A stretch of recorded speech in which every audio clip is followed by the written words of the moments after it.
하나님의 말씀은 고린도전서 15장 50절로 52절입니다. 형제들아 내가 이것을 말하노니 혈과 육은 하나님의 나라를 상속받을 수 없고 또한 썩는 것은 썩지 아니하는 것을 상속받지 못하느니라. 보라 내가 너에게 비밀을 말하노니 우리가 다 잠잘 것이 아니요 그 마지막 나팔에 순식간에 소련이 다 변화되리니 나팔 소리가 나매 죽은 자들이 썩지 아니할 것으로 다시 살아나고 우리도 변화되리라.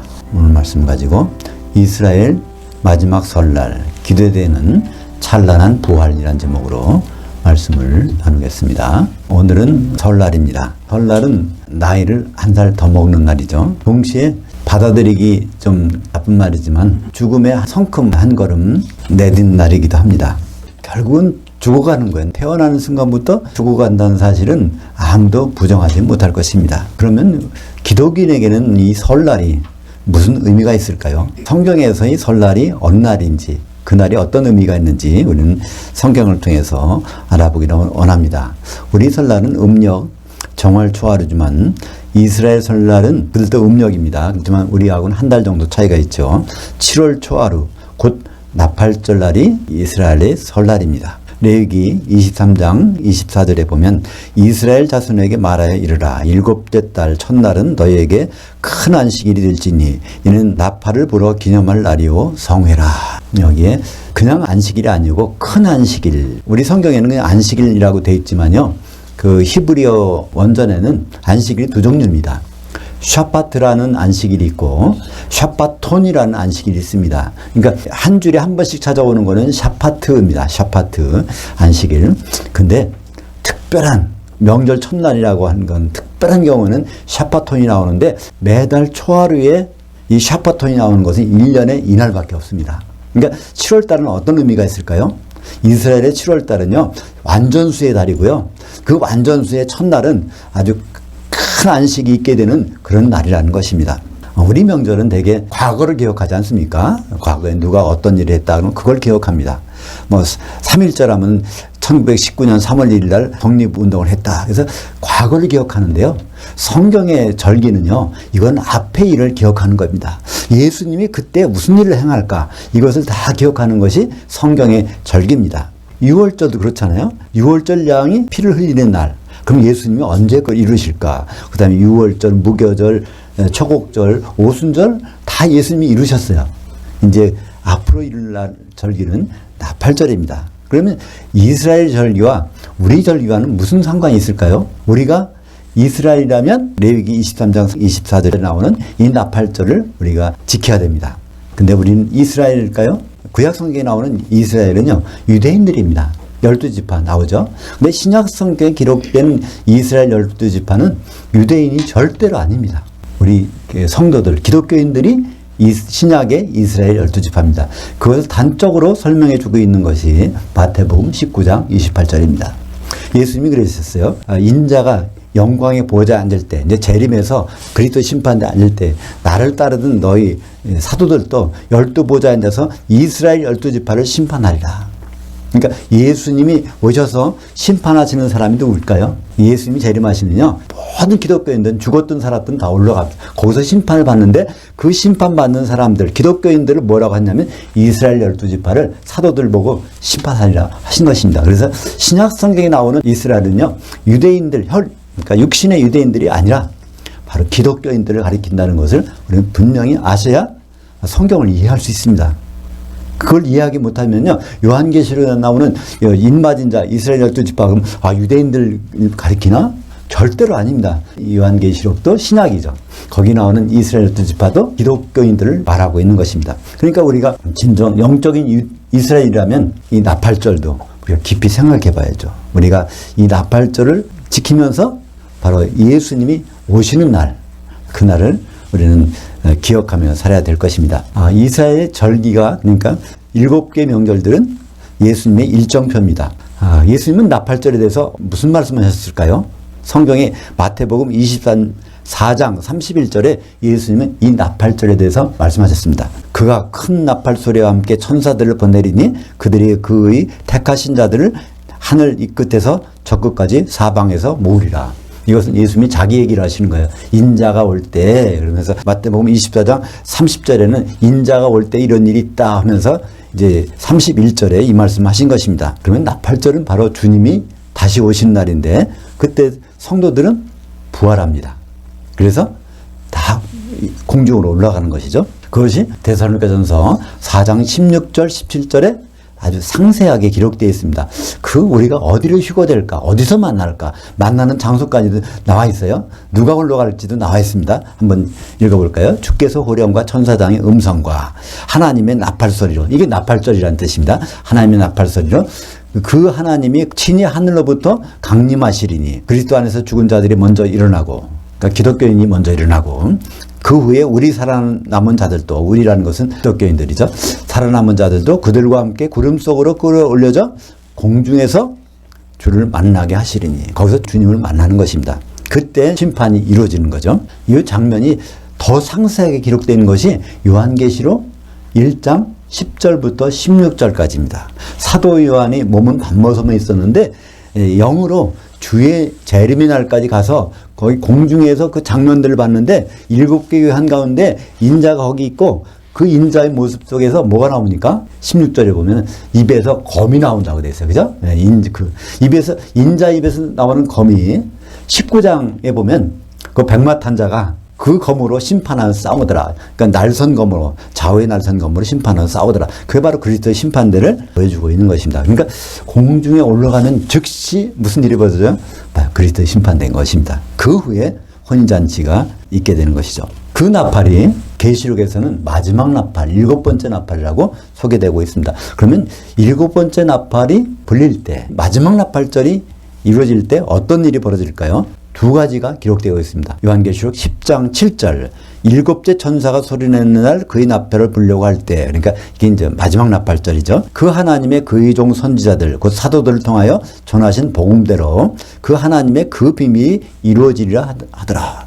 그러니까 하나님의 그 비밀은 에베소서 5장 31절 32절에 나오죠. 어린 양의 혼인. 그러니까 그 나팔절 때 이제 혼인이 이루어지는 그 장면이 나온다는 것입니다. 또 요한계시록 11장 15절에 7째 천사가 나팔을 불며 하늘에서 큰 음성들이 나서 이르되 세상 나라, 이 천국이죠. 아버지 하나님이 통치하는 세상 나라가 우리 주와 그의 그리스도의 나라, 예수님이 아들이 통치하시는 천년왕국이 되어 그가 세세토록 통치하시리로다. 예수님이 재림하시는 나팔절이 되면요, 이건 아주 천지개벽이 되는 거예요. 세상이 완전히 바뀌는 겁니다. 시대가 바뀌고 세상이 바뀌게 되는 거죠. 근데 이 세상이 바뀌고 시대가 바뀌기만 할까요? 우리들에게는 가장 큰 변화가 일어납니다. 우리 몸이 변한다는 거예요. 배추를 심으면 거기 벌레가 있잖아요. 배추벌레가 있는데 그게 갑자기 없어져요. 꼬치 속에 들어갔다가 나올 때는 나비가 돼서 나옵니다. 누에도 마찬가지죠. 누에가 뽕잎을 먹고 있다가 갑자기 없어져요. 꼬치 속에 들어가서. 나올 때는 그 누에로 나오는 것이 아니라 나방이로 나오지 않습니까? 그것처럼 인정하든 안 하든 그 일은 우리에게 벌어진 일이라는 것을, 그런 일을 통해서, 곤충을 통해서 하나님 우리에게 계시하고 계신 것입니다. 그러니까 모든 사람들은 다 죽지만 모든 사람들은 부활합니다. 불신자도 부활해요. 천년왕국 전에 부활하는 것은 기독교인들이고, 천년왕국 후에 부활하는 것은 세상의 모든 죽었던 사람, 그 바다에서, 그 사망에서, 음부에서 죽었던 사람들을 다 내어주매 거기서 심판을 받게 되는 거예요. 마찬가지로 그때 믿든 안 믿든 다 육체를 가지고 부활하는 것이 아니라 영의 몸으로 부활하는 것입니다. 우리가 먼저 천년 전에 부활하고 그 나머지 사람들은 천년 후에 영의 몸으로 부활해서 이제 심판을 받게 되는 것입니다.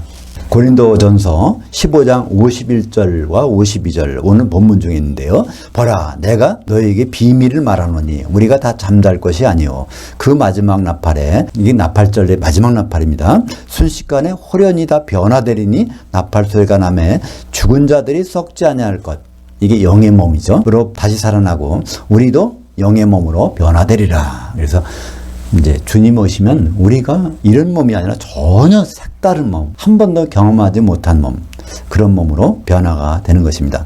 그러니까 성경에서 부활은요, 죽은 자가 살아나는 게 부활이 아닙니다. 그것은 성경에서 소생입니다.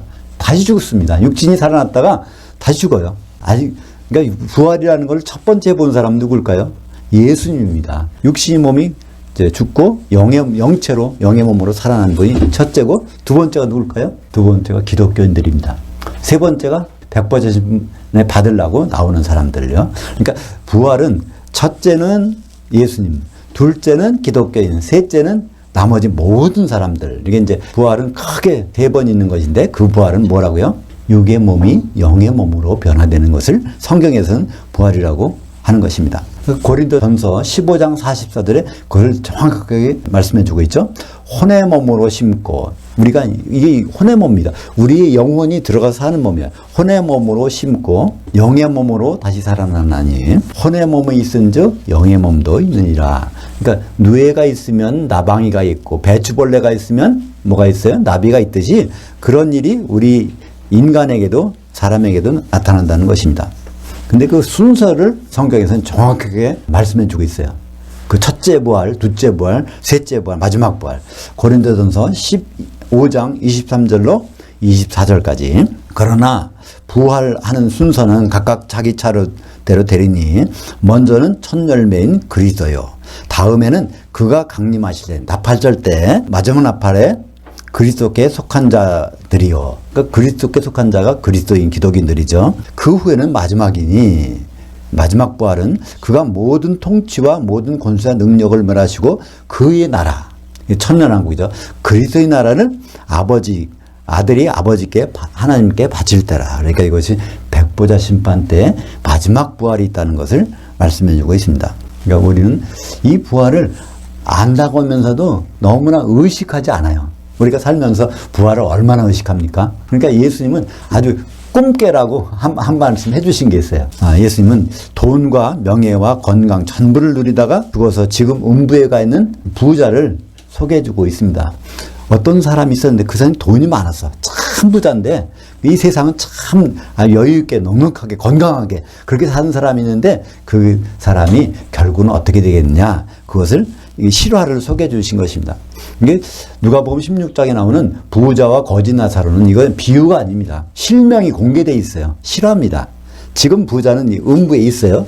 나사로는 아브라함의 품이라는 사망 가운데 여전히 있고요. 그 얘기를 해주셨는데, 누가복음 16장 19절에 한 부자가 있어 자색 옷과 고운 베옷을 입고 날마다 호화롭게 즐기더라. 이런 사람이 있어요. 첫째, 자색 옷이라는 건 뭘까요? 이거는 높은 직책에 뭐 돈 주고 샀든지 뭔지 높은 지위에 있는 사람들이 자색 옷을 입습니다. 그 다음에 고운 베옷은 뭘까요? 이건 부자란 얘기입니다. 원래 이 속옷을 사람들은 그때는 못 입는다고 그래요. 그러니까 돈 많은 사람만 이제 속옷을 입죠. 고운 옷을. 우리는 다 속옷 입으니까 뭐 부자가 뭔지 옛날 부자가 뭔지 모르지만 성경 속에서 나오는 고운 베옷을 속옷을 입는 사람은 이거 참 부자라는 뜻입니다. 그리고 날마다 하루도 쉬지 않고 잔치를 벌여놓고 즐긴다. 이건 무슨 말일까요? 건강이 아주 날마다 잔치를 벌여도 이게 이제 병도 안 걸리고 피곤하지도 않고 그 정도의 건강을 누리는 사람. 그러니까 부와 명예와 건강을 누리고 한 번도 고통을 받아지 못하는 그렇게 살다가 간 사람이 있습니다. 이게 부자예요. 근데 같은 집에 있는데 전혀 반대 상황으로 지내는 사람이 있습니다. 그게 이제 거지 나사로죠. 그 나사로는 거지일 뿐 아니라 몸이 헐어가지고 거기 개가 핥아도 쫓을 힘도 없어. 연약하단 말이에요. 근데 그런 사람이 사후에 죽어서 어떻게 되는가를 예수님이 설명해 주셨는데, 이 부자는 죽어서 그냥 음부에 가게 됐고, 나사로는 어떻게 됐을까요? 천사가 그를 이끌고 어디 아브라함 병에 데리고 간 장면이 나온단 말이에요. 천사가 동원이 되어 있다. 우리는 지금 눈으로 천사를 못 보지만요, 여기엔 천사가 있습니다. 분명히 있어요. 그걸 어떻게 성경적으로 확증할 수 있을까요? 히브리서 1장 14절에 모든 천사들은 하나님이 부르시는 영들로서 구원받은 상속자들에게 도와주려고 보낸 것이 아니냐.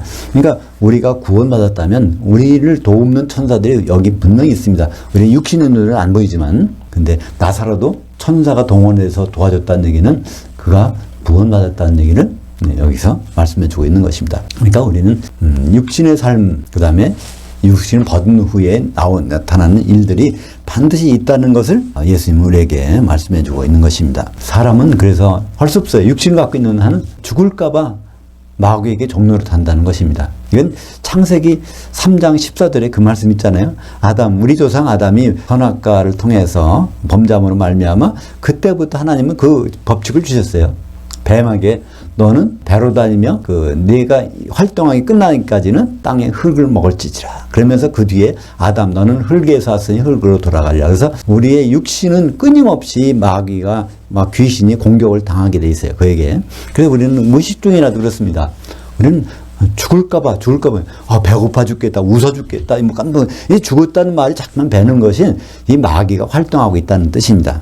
근데 산다는 것은요, 육신의 삶이 전부가 아닙니다. 부활 후에 영의 몸으로 사는 것이 적어도 1000년이 있어요. 그 다음에 또 이제 아주 세세토록이라는 새 예루살렘과 그 바깥과 안에서 사는 그 세세토록의 삶이 있습니다. 우리는 그냥 육신의 몸을 입고 사는 것은요, 지금은 한 100세 시대라고 하지만은 120세가 갈 수도 있어요. 그러나 그보다 훨씬 많은 시간들이 앞으로 기다리고 있는데 우리는 거기에 대해서는 별 관심을 안 갖는단 말입니다. 예수님은 그래서 마태복음 11장 28절과 29절에 이 말씀을 해주셨어요. 우리가 이 육신으로 사는 것이 끝이 아니다. 더 많은 기간이 있다. 그 사이에 우리가 죽음과 부활 사이에 그 기간을 예수님은 중간쉼이라고 하셨습니다. 중간쉼.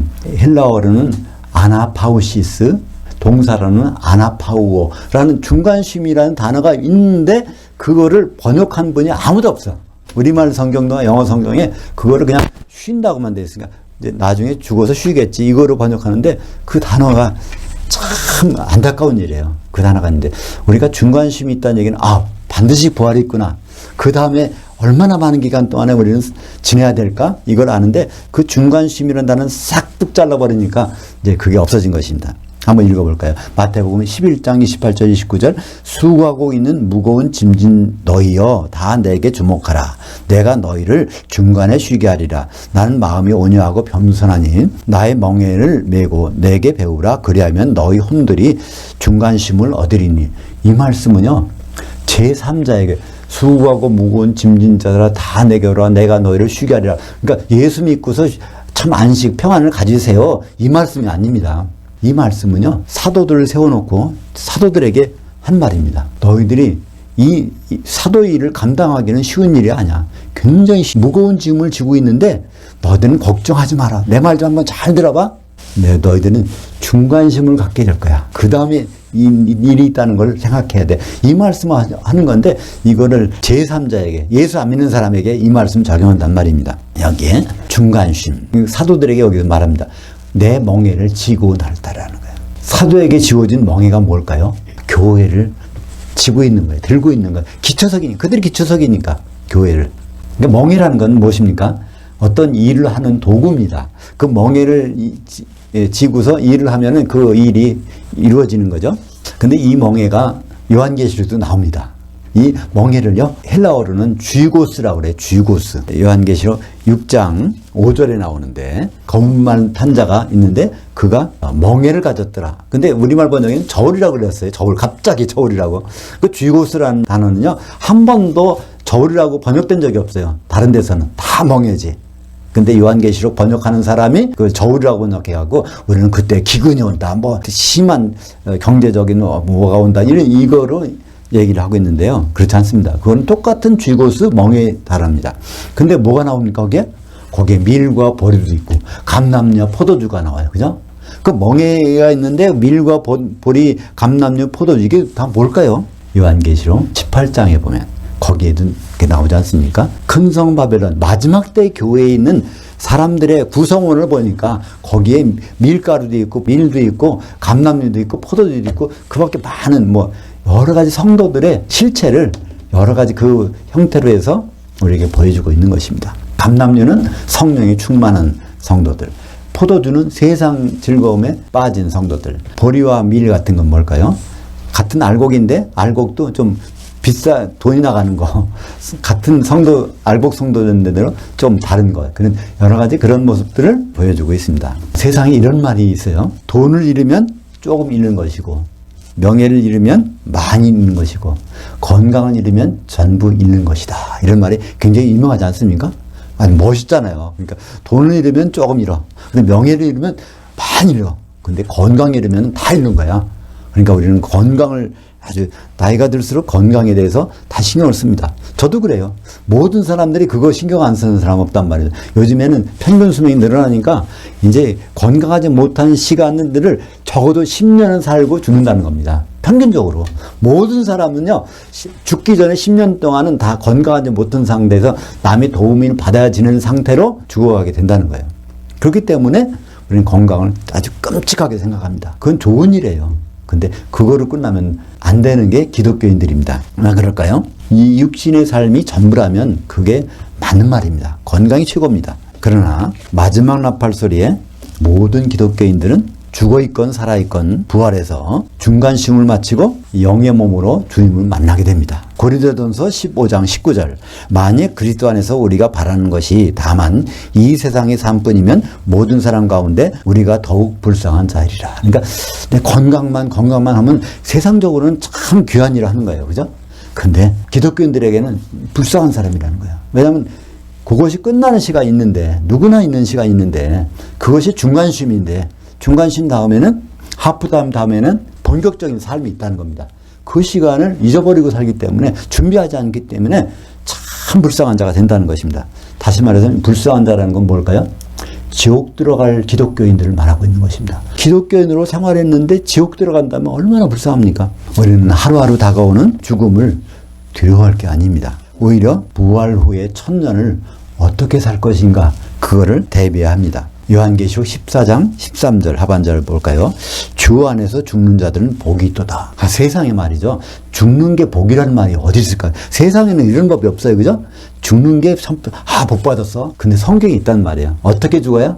주 안에서 죽어야 복이 있다는 겁니다. 다시 볼까요? 요한계시록 14장 13절 하반절 주 안에서 죽는 자들은 복이 있도다 하시매 그 영이 이르시되 그러하다. 그들이 수고를 거치고 중간에 쉬리니. 여기도 중간에 쉰다는, 아까 마태복음 11장 28절에 나오는 그 수고하고 무거운 짐진 자들아 거기서 중간에 쉬겠다는 말 똑같은 단어예요. 그 뒤에 복이 있다는 겁니다. 이는 그들이 행한 일들이 따름이라 하시더라. 그러니까 그들이 행한 일들이 부활 후에 나타난다는 거예요. 그들이 어떤 일을 해놓고 죽었는지에 따라서 부활 후에 그 결과가 나온다는 것입니다. 그러면 어떻게 죽어야 잘 죽는 것일까요? 죽음의 매뉴얼, 죽음의 교본이 있습니다. 그거 모르셨죠? 성경에 어떻게 죽어야 잘 죽는지 그 교본이 있다니까요. 그 사례가 있습니다. 모범답안이 있어요. 마태복음 25장 1절부터 13절까지는 10처녀의 비유입니다. 그 중에서 5절부터 8절까지 보겠습니다. 신랑이 더디옴으로 다 졸며 잘세. 이건 잔다는 얘기는 여기 죽었다는 얘기입니다. 밤중에 소리가 나되 보라 신랑이로다 맞으러 나오라 하매 이에 그 처녀들이 다 일어나. 이건 부활했다는 얘기입니다. 등을 준비할세 미련한 자들이 슬기는 자들에게 이르시되 우리 등불이 꺼져가니.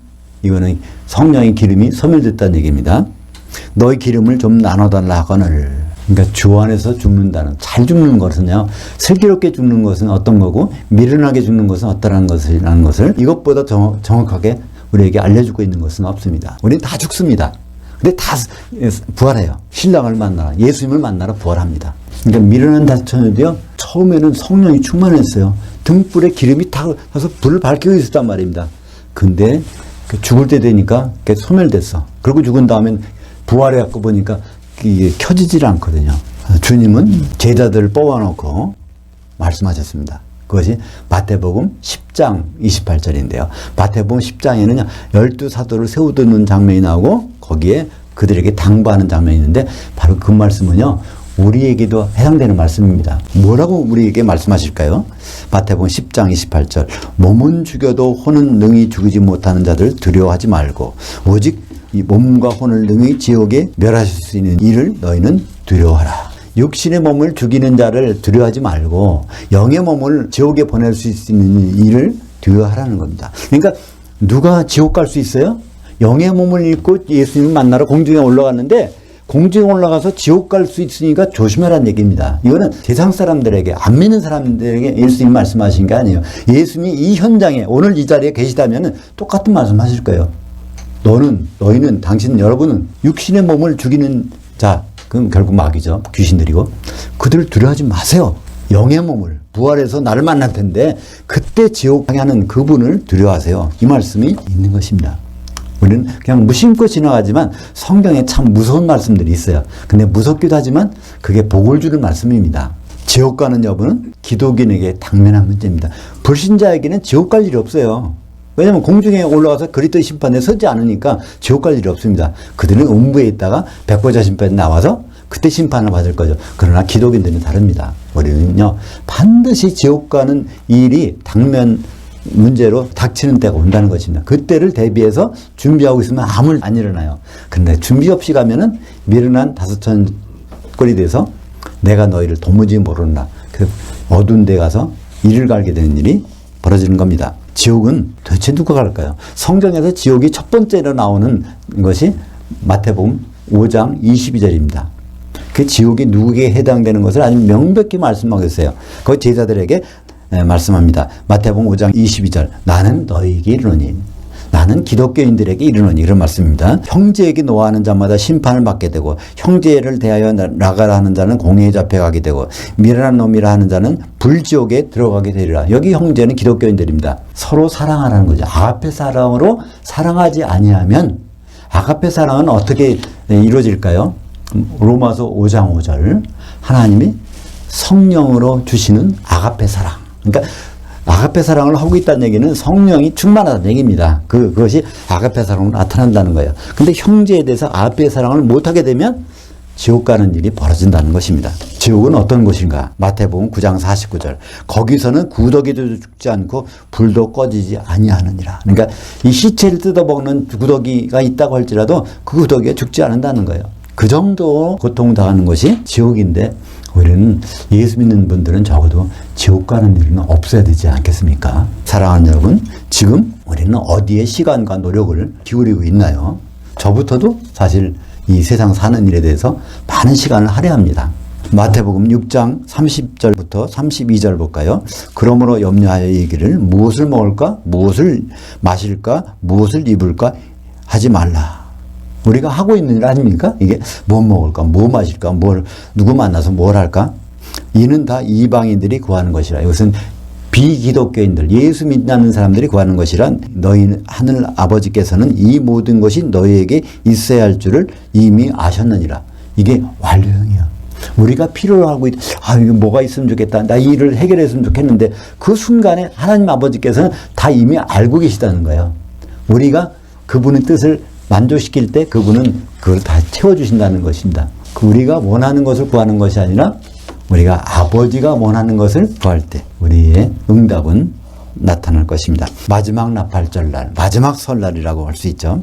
마지막 나팔절까지 우리는 성령 충만함으로 지내다가 죽고 부활합니다. 그것을 성경적인 용어로는 중간쉼을 갖습니다. 중간쉼 후에 우리 몸이 지옥과는 관계없는 찬란한 부활의 몸으로 주님 앞에 나타나기를 축복합니다. 기도하겠습니다. 하나님 아버지 감사합니다. 오늘은 음력 설날, 나이가 1살 먹는 날이지만 성경에서 설날은 주님이 큰 안식을 주시는 날을 기념한 날이라고 했습니다. 이제 우리가 공중에 다 올라가서 주님 만날 터인데 몸이 변해서 주님 만났다가 지옥 떨어지는 일이 없도록 슬기로운 자가 될 수 있도록 인도하여 주시옵소서. 예수님 이름으로 기도합니다. 아멘.